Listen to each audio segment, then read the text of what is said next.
ফ্যামিলির এগেনস্টে গিয়ে যখন বিয়ে করেছি তো সব কিছু ছেড়ে যেতে হয়েছে।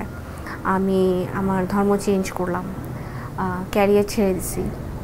তো যে ফ্যামিলিতে বিয়ে হয়ে গিয়েছিলাম সেটা মোটামুটি মিডল ক্লাস ফ্যামিলি।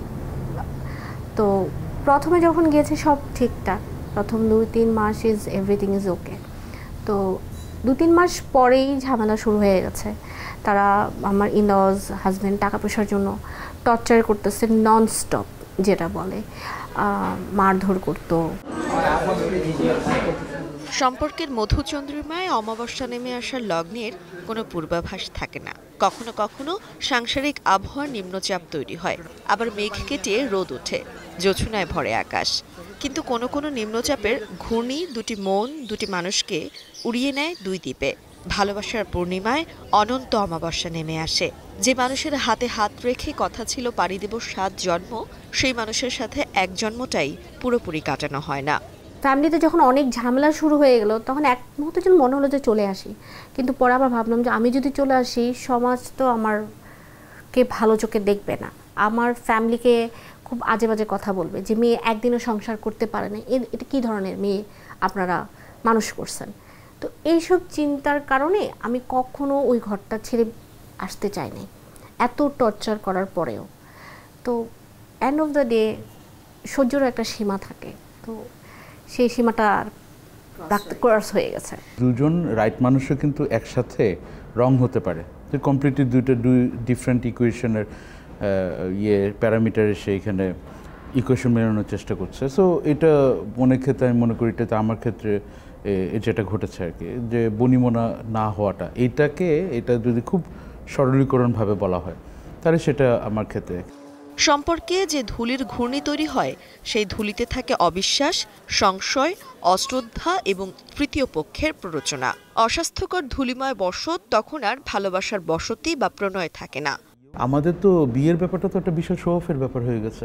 এখন একটা বিয়েতে 7-8টা প্রোগ্রাম, 10টা প্রোগ্রাম, লাইক লাভ রিয়াক্ট, এই পুরো জিনিসটা হচ্ছে আমি যেটা বললাম যে সংকীর্ণতা, এই ভয়েড ফিলিংয়ের ব্যাপারটা চলে আসতেছে। তো এখন এখানে ব্যাপার হচ্ছে যে আমার ওটা চাই, আমার হানিমুনটা ওইখানে চাই, আমার কোল্ডপ্লে কনসার্ট চাই, আমার পাতায়াতে গিয়ে হানিমুন করা চাই, আমার কাবিনে তো সবাইকে গিয়ে বলতে হবে যে 50 লাখ টাকা কাবিন হচ্ছে, না হলে আমাকে তো ছিছি করবে, এই ছিছি করবে, আমি এখানে হানিমুন না করলে ছিছি করবে।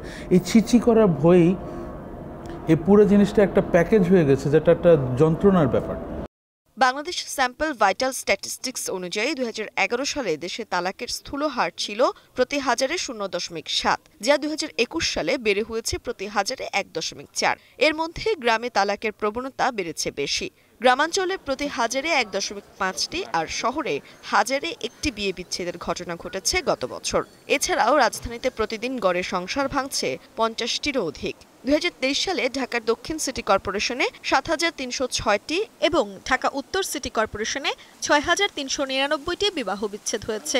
পরিসংখ্যানে দেখা যায় 2020 সালে করোনা মহামারীর পরপরই বিবাহ বিচ্ছেদের সংখ্যা বাড়ে আগের থেকেও বেশি।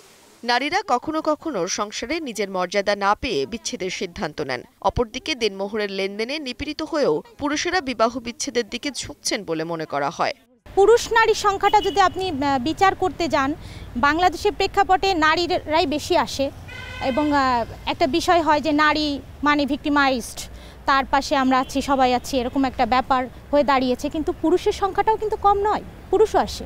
নারীরা দেখা যাচ্ছে যৌতুকের কারণে ডিভোর্স নিচ্ছে বা এরকম, পুরুষরাও কিন্তু এর বাইরে নয়, পুরুষদের ক্ষেত্রেও অনেক ডিমান্ড করছে। এমনও ক্লায়েন্ট আমার কাছে আছে যে হচ্ছে তার ওয়াইফ তার কাছে অনেক কিছু ডিমান্ড করছে। তো আমাদের অবশ্য যে আইনটা আছে যৌতুক আইন, সেখানে উভয় ক্ষেত্রেই নারী পুরুষ উভয়কেই দোষী করা যায়, কিন্তু আমরা কয়জন নারীকে দোষী করি? দেন মহান নিদান করবেন ছেলে এবং মেয়ে শরীয়তের ভাষায়, দেন যে ছেলে উপযুক্ত হিসাবে দেন মটা সে আদায় করতে পারে, আমি ওইভাবে কাবিনটা করবো। এখন দেখা গেছে পরিস্থিতি বুঝেই মেয়ের পক্ষ 10 লাখ 20 লাখ টাকা কাবিন করে, পরবর্তী সাথে বিচ্ছেদ হওয়ার পরে বিচ্ছেদ হওয়ার সম্ভাবনা যখন থাকে তখন ছেলে দিতে পারছে না, তখন তার মেয়ের পক্ষ করে কি আইনে আদালতে সে তার মামলা।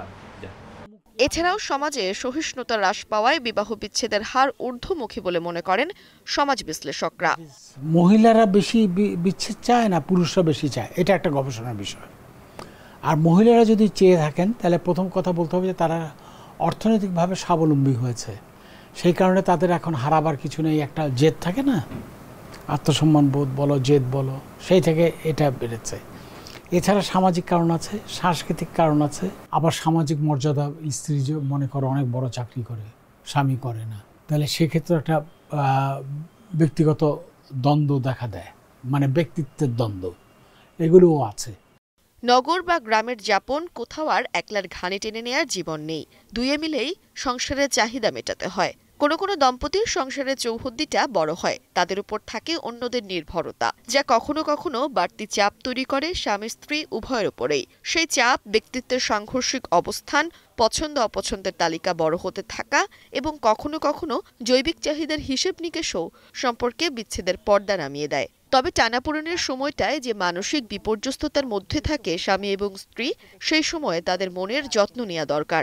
আমাদের চিন্তাটা একদিকে হলো ফোকাসড হয়ে থাকে, আরও যে আসলে আমার এই সিদ্ধান্ত নেওয়ার ক্ষেত্রে বা এই বিষয়টাকে আমি অ্যাজিউম করার ক্ষেত্রে, বোঝার ক্ষেত্রে আমার যে আরও অনেকগুলো পার্সপেক্টিভ আছে, এগুলো অনেক ক্ষেত্রে এই স্ট্রেসফুল কন্ডিশনে দেখা যায় না।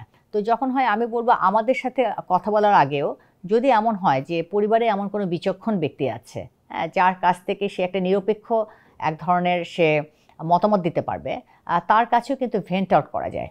ভাঙনের শব্দ শুনলে কিংবা পূর্বাভাসে যথাযথ ভালোবাসার বাঁধ দিয়ে প্রণয় নামের গ্রামটির বিচ্ছেদের প্লাবনে ভেসে যাওয়া আটকে দেয়া সম্ভব। তানজিলা খান মিম, এখন, ঢাকা।